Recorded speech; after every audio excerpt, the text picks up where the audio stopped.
Bonjour chers amis, ce matin, juste une vidéo comme réaction à la dernière. Vous voyez ma dernière vidéo, le 574.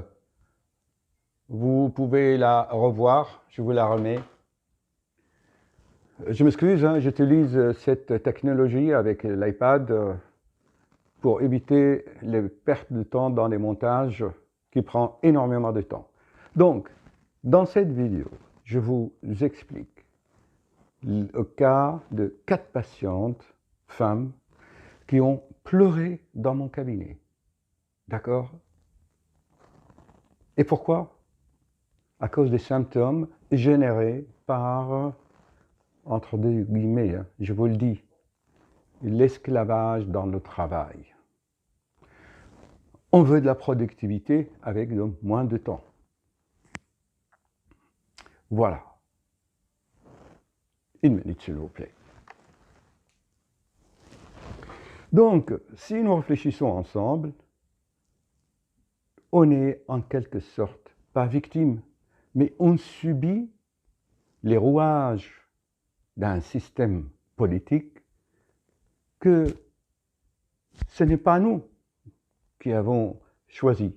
Ce qui a mis Macron au pouvoir, ainsi que la plupart des élus, c'est qui, à votre avis? C'est bien les banques, on est bien d'accord. Les lobbies, les groupes militaro-industriels, sont eux qui ont mis ces énergumènes au pouvoir. Pourquoi? Pour nous rendre toujours, en quelque sorte, de guillemets, endormis. On ne veut pas l'épanouissement. Une sorte qu'on reste esclavage, des esclaves. Et regardez les auteurs de ces livres, je vais vous montrer. Attendez une minute.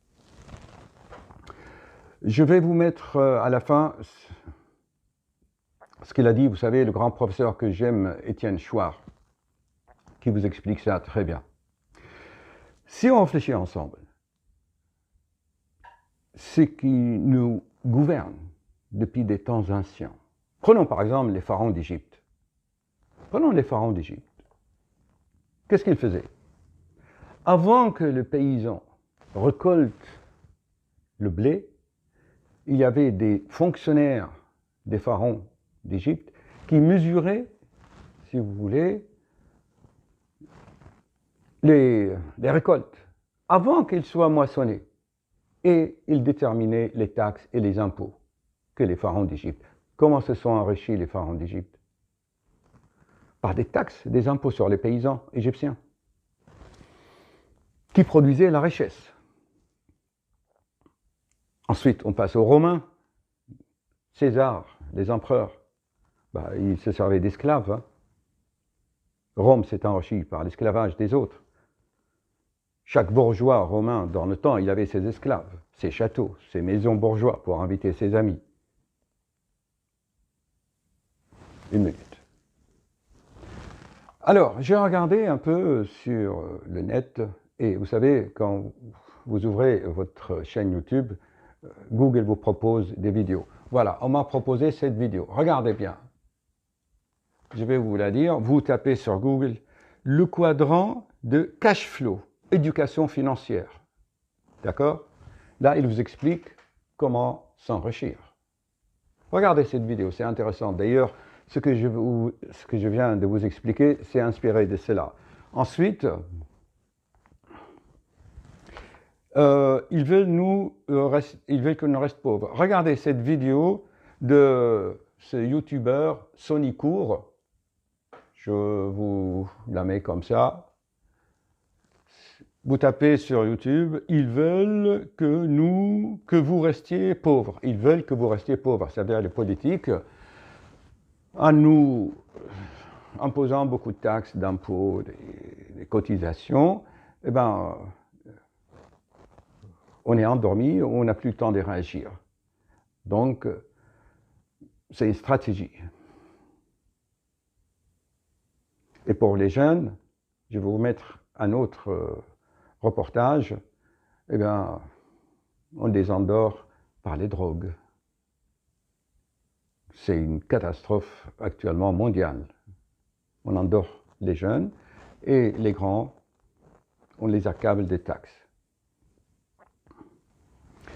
Alors, ces gens-là, par exemple, cette vidéo Comment s'enrichir, ça a été vu 1 million presque et demi de vues, et si vous allez voir les commentaires, c'est lamentable, vraiment, lamentable. C'est que les gens veulent s'enrichir, mais sans humanisme. Tu veux t'enrichir, après, tu vas renvoyer plein de femmes qui pleurent dans mon cabinet. Il veut s'enrichir comment? Par la croissance, la croissance. Et je vous donne un exemple pour conclure cette vidéo. Prenons, par exemple, un navire plein de sacs de riz. D'accord?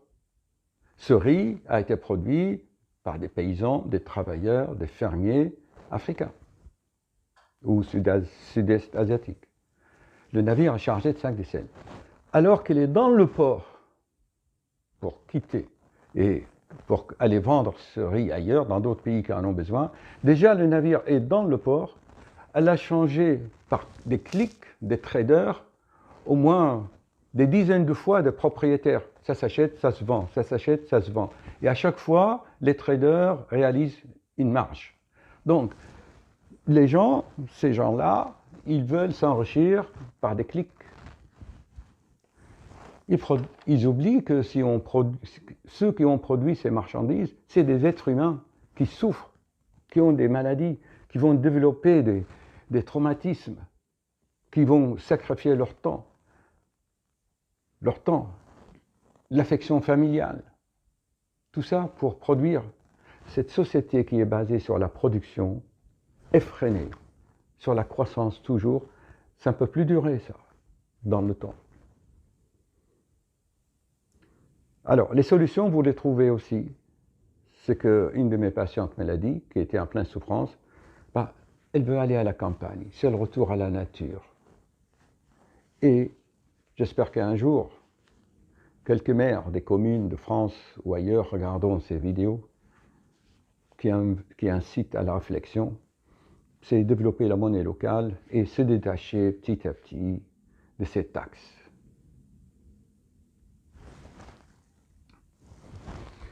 Ce qu'a écrit cet auteur dans son livre « Père riche, Père pauvre », regardez la vidéo là-dessus, c'est une honte. On les connaît, je m'excuse, ces gens-là, qui adorent l'argent et qui veulent s'enrichir toujours en faisant travailler les autres. Il dit, tu veux t'enrichir? Eh bien, investis dans les actions, dans les dividendes. Mais imbécile, pour que les actions, les dividendes prennent de la valeur, il faut qu'il y ait des usines. Et qui c'est qui travaille dans ces usines? C'est bien des êtres humains, des ouvriers, qui sacrifient tout, qui prennent le métro, les trains pour venir dans tes usines. Et toi, en quelques clics, tu veux être riche. Voilà ce qu'il dit. Regardez son livre. Et il dit que, bien sûr, à l'école, il critique l'école. On ne nous apprend pas à être riche. On nous apprend l'histoire, la géographie. Et puis voilà. Mais imbécile. L'histoire, la géographie, les mathématiques servent à éveiller les consciences. On ne t'apprend pas à cliquer et à acheter des sacs de riz sur un navire pour faire des plus-values. Si vous voulez voir des vidéos comme ça, regardez par des millions d'êtres humains qui veulent devenir riches en quelques clics et d'une façon d'une façon inhumaine, qui vont produire de la misère et de la souffrance. Ensuite, des salariés qui vont venir à mon cabinet pleurer en me disant « oui, j'ai mal là, j'ai mal là, j'ai mal là ». Est-ce que c'est intelligent, chers amis? À méditer. Je vais vous mettre, très important, l'interview télévisée de professeur Étienne Chouard et ensuite une petite pub. OK? À mon avis, il faut arrêter de gagner de l'argent et faire fortune par le business. Le business, oui, mais honnête et humain. J'avais mis une vidéo sur ma page Facebook, regardez-la.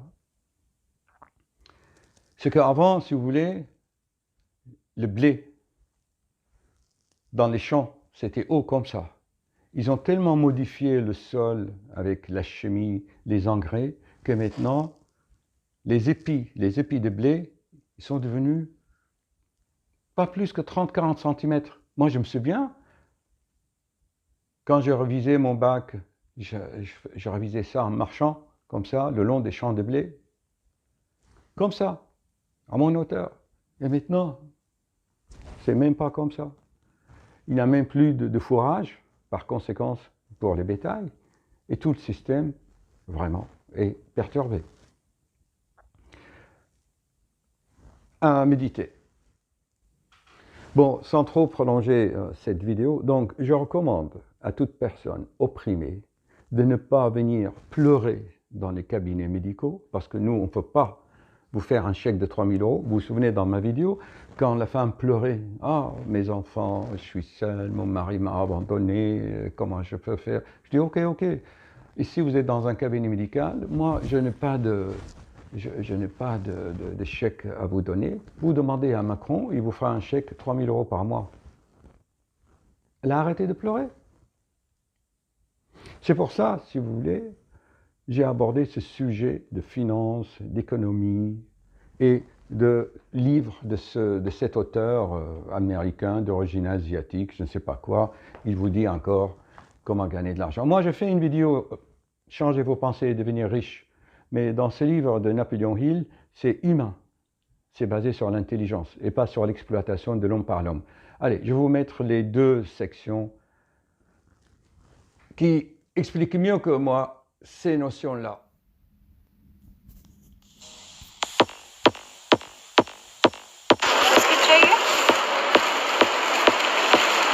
Mesdames, messieurs, si je vous ai fait venir en urgence, c'est que nous avons un énorme problème.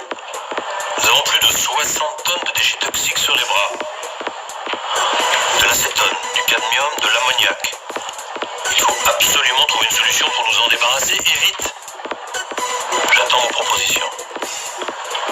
On peut pas les envoyer dans une usine de retraitement? Non, trop cher. Faut faire comme la dernière fois, on achète un terrain et on les enfuit discrètement. Non mais c'est fini cette époque, on aura les écolos sur le dos en moins de 24 heures. Et vous embarquez vers un pays moins regardant. Non mais c'est tout. Faut pas trouver une solution plus simple, plus économique, plus efficace? Et si on les faisait avaler aux gens? Avaler. C'est des trucs dégueulasses, ils vont se rendre compte. Non, à petite dose, un peu tous les jours. Ils se rendront compte de rien. Le tout, c'est de les habituer le plus tôt possible. Avec des jeunes, par exemple. Au marketing, les gars n'ont qu'à leur suggérer que c'est cool et rebelle. Ça marche à tous les coups. Ouais, ça se présenterait comment, votre truc, là? Je crois que je vois assez bien comment ça pourrait être. Arsenic, acétone, DDT, ammoniac, polonium 210. Fumer, c'est servir de décharge aux pires produits toxiques. Ne vous faites pas rouler par la cigarette. Ça va nous coûter combien, votre affaire? Bah rien. Les jeunes sont prêts à payer pour avaler ces merdes.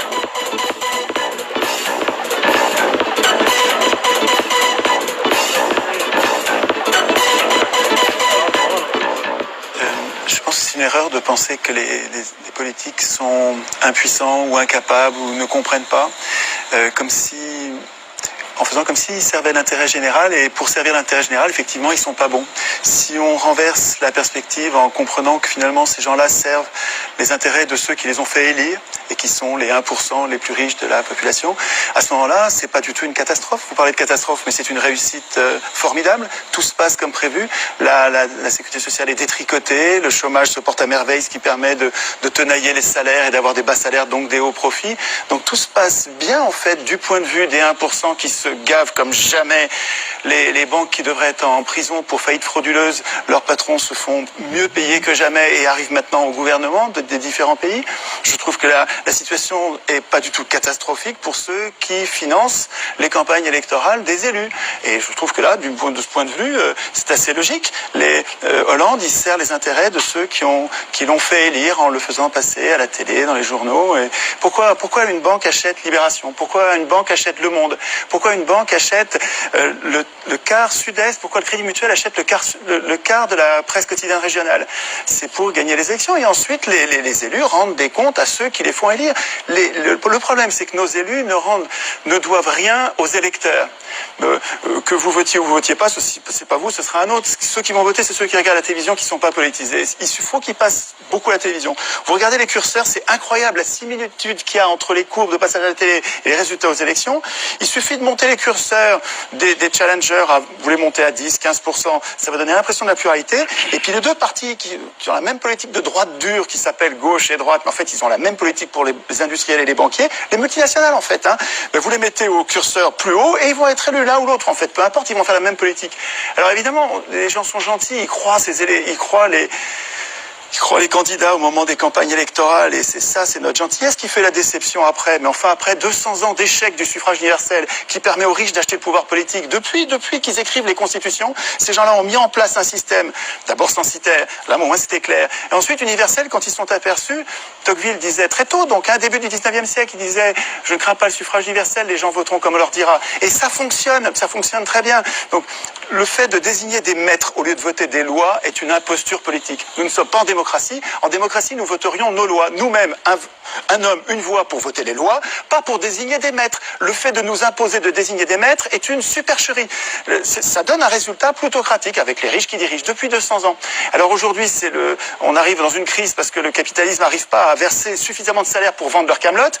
Alors effectivement, ils prétendent que le système est en crise comme si c'était un accident. Mais c'est pas du tout un accident. Les choses se passent comme d'habitude, avec une impuissance politique. Vous avez raison sur l'impuissance politique, mais cette impuissance politique, elle est programmée. Il y a un endroit où il est écrit que le peuple n'a aucune puissance. Ça s'appelle la Constitution. Le problème, c'est que tout le monde s'en fout. Nous nous foutons de la Constitution. C'est bien fait pour nous. C'est pas la faute des affreux qui dirigent, c'est notre faute à nous de pas écrire notre Constitution dans laquelle nous prévoirions notre puissance. Le référendum d'initiative populaire, les élections sans candidat ou les élections avec des primaires et avec l'impossibilité pour les condamnés de se représenter, etc.